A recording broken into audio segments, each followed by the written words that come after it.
Hello students, the question is saying consider the BCC unit cells of the solids 1 and 2 with the position of atoms as shown below. The radius of atom B is twice that of the atom A. The unit cell edge length is 50% more in solid 2 than 1. What is the approximate packing efficiency in solid 2? Okay, so this is basically 2, not 2. 2. Second solid में आपसे packing efficiency पूछा गया है कि कितना होगा अगर ये एक बीसीसी लैटिस है और इसके अकॉर्डिंग आपको इनके रेडियस दे रखे हैं बी का. ठीक है, तो क्या चीज़ हमें देखनी है कि ये तो जनरली एक बीसीसी लैटिस है, इसके अंदर आपके सारे फॉर्मूलाज उसी तरीके से चलेंगे. Suppose the radius of atom A is r A. R A हम ले लेते हैं radius of atom A. Okay, and let its edge length be A1. इस वाले क्यूब के लिए हम रेडियस ऑफ द एटम ले रहे हैं आर ए और एज लेंथ जो हम ले रहे हैं वो क्या है A1. ओके, नाउ इस B का हमें जो रेडियस दे रखा है r B, that is twice of r A आपसे बोला गया है. बाकी सारे एजेस पे तो ये ए एटम्स ही हैं, सिर्फ एक सेंटर का आपने एटम चेंज कर दिया जो बी टाइप का एटम लगा हुआ है बीसीसी में, और उसका जो रेडियस है वो ट्वाइस ऑफ आर ए है.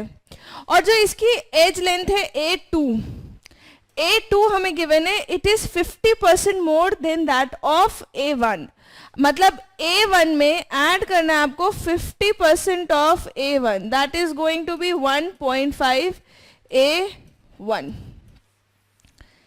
ठीक है, अगर हम पैकिंग एफिशिएंसी निकालते हैं, packing efficiency is the volume occupied by the atoms in a particular unit cell divided by the volume of unit cell into 100.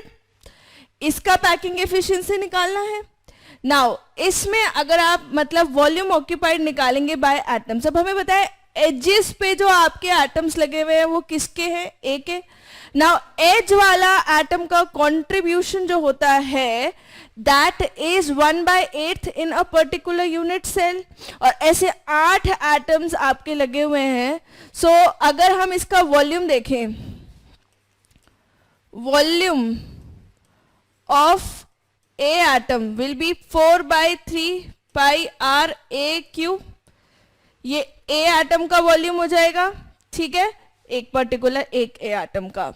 Now A2 के अकॉर्डिंग हम B का अगर वॉल्यूम निकालने लगे, B का volume will be R B के according 4/3 pi r B का cube. This is the volume of B atom.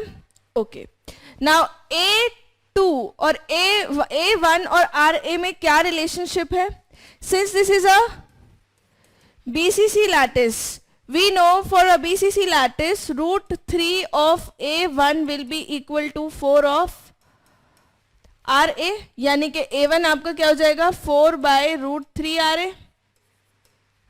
ठीक है, तो अगर हम इस एज लेंथ को कन्वर्ट कर दें आर ए के सेंस में, तो it will be A2 is equals to 1.5 into 4/√3 of r A. ये एक रिलेशन हमें निकाल लिया, मतलब हमने रिलेशन निकाल लिया A2 और आर ए के बीच में. ये हमें कहाँ काम आएगा, जब आप वॉल्यूम निकाल रहे हैं तो वॉल्यूम इसके अंदर किसका होगा, volume of all the A atoms. ये इतना हमने क्यों लिखा है, क्योंकि एक ही एटम आपका फाइनली यूनिट सेल में टोटल मिला करके 1/8 at 1 corner, 1/8 at 1 corner, 1 corner, 1 corner, ऐसे आपके पास 8 कॉर्नर्स है. ये सब 1/8 आपका इस यूनिट सेल में कंट्रीब्यूट कर रहे हैं. Okay, so this is your 1/8 into 8. 8 atoms है ऐसे, प्लस जो आपके यूनिट सेल में बीच वाला एटम आ रहा है बी, उसका पूरा कंट्रीब्यूशन, उसका वॉल्यूम माने पूरा, ये पूरा एक आपका यूनिट सेल के अंदर आ रहा है तो इसका वॉल्यूम पूरा लेंगे पाई आर बी का cube. Now the relation between RB and RA is given to you. तो आप यहाँ पे इसको बाद में चेंज कर सकते हैं. नीचे हमें क्या करना है, volume of unit cell. Unit cell का वॉल्यूम क्या होगा, A2 का cube. This is equal to A2 का क्यूब. और हमें क्योंकि कैंसिल आउट करना है तो हमें ये RA अगर हम टर्म्स कर देंगे तो हमें इस A2 को भी RA के सेंस में चेंज करना पड़ेगा, जो कि हम यहाँ पे कर चुके हैं.